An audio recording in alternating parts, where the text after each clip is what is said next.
In chapter 5, Ezekiel is given a final sign to act out with his model siege.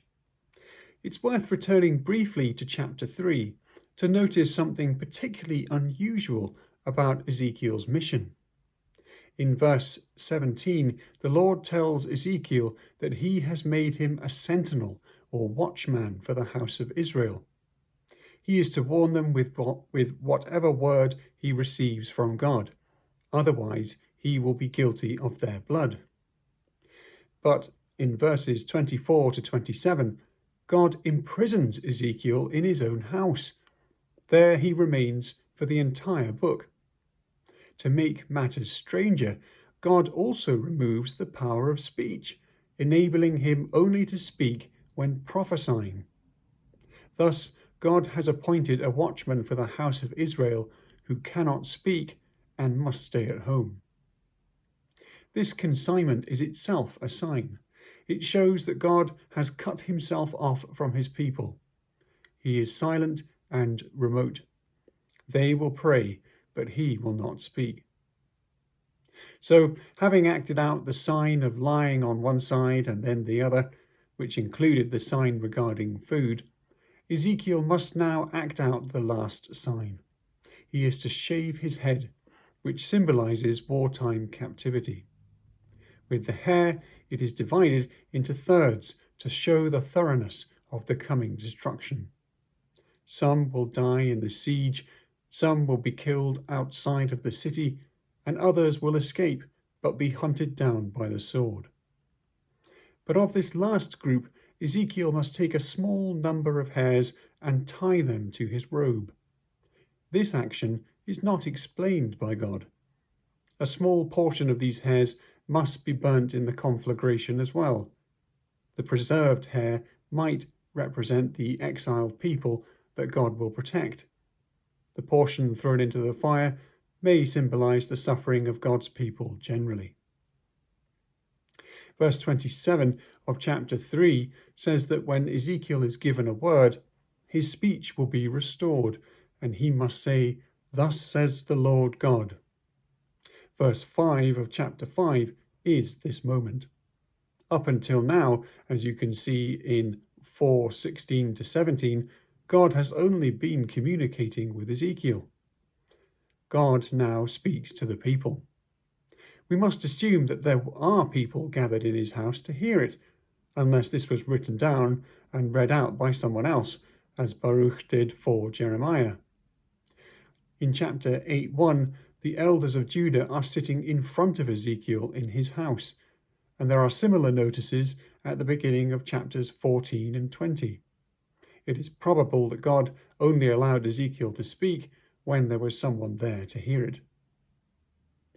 What he is given to say in chapter 5 is first of all that this, gesturing to the wrecked city, is Jerusalem, not Babylon. The elders might have been waiting over a year to find out what these strange signs mean. If a city was being destroyed, surely it was a judgment on Babylon. But no, it is Jerusalem. The reason why is now given. Jerusalem was set in the center of nations. It was chosen, exalted, and given God's ordinances and instructions. But she managed not only to reject her great privileges, but to excel in wickedness when she was supposed to lead in righteousness.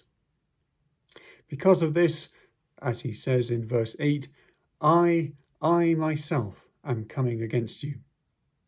It may look like the king of Babylon to those staring in horror from the walls of Jerusalem, but it will in fact be the King of Kings. For that reason, Babylon will not fail. What follows in terms of judgments comes from Leviticus 26, where two ways to live are set out, with the blessings for one listed and the curses for the other. If you read that chapter from verse 14 onwards, you will notice the corresponding judgments.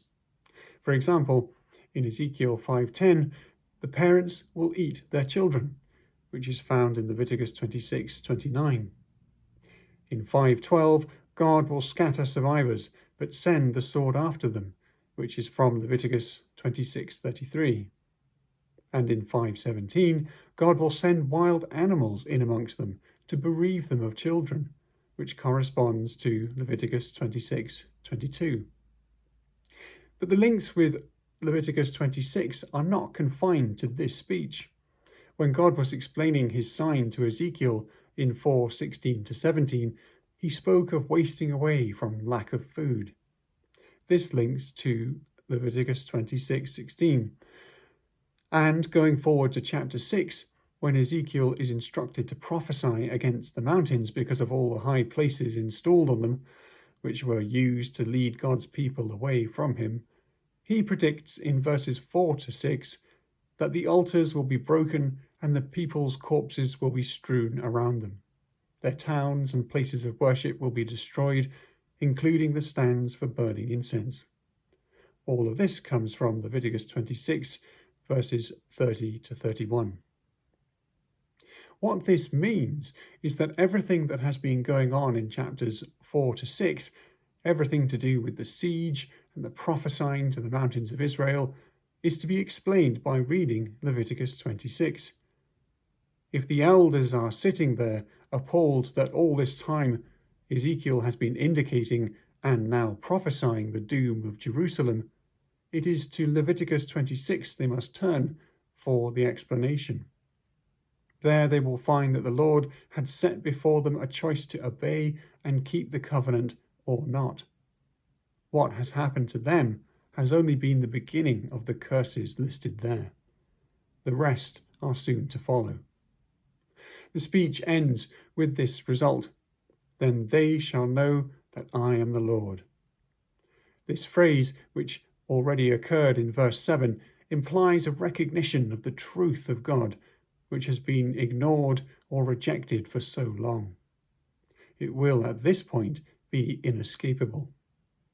Because they did not believe him all this time, they must be confronted with this fact and acknowledge it now, not for blessing, but for harm. God is the Almighty, and there is no one like him.